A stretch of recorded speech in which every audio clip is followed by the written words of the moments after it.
Sanota 2016 avamiga asina nguva yekutamba nemadiga anokanda matisi anofiringa. What do you know it's gonna be the man appointed to keep the fire blazing higher to the second coming of the Messiah? That's Fyah Marshal. You're my neighbor. Original, original, original. Opposite and original. Original, original, original. And the Kobe International. Original, original, original. Opposite and Fyah Marshal. Original, original, original. And the Kobe International. And the Tobe Kunge Puchundri original. And Chandise Poti Rasis la original. And the Imbe Kunge Okte Nikana Mofato. Nekutindiri original. And the Toborore video la Auga Laini. Kana Kukopa Satero Mabaji Laini. Don't kill me now, don't kill me now. Nekutindiri original. Original, original, original. Opposite and original. Original, original, original. And the Kobe International. Original, original, original. Opposite and Fyah Marshal. Original, original, original. And the Kobe International. And the Imbe ma remix Kana ma refix Ndoda original.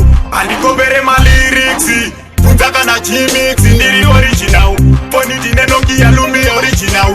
Twendi chakada rodo kuti original. Flat cap t-shirt poto mune shwada. Tese ichota ni original. Original, original, original.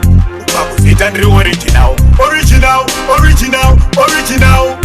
And the Kobe International. Original, original, original. Opposite and Fyah Marshal. Original, original, original. And the Kobe International.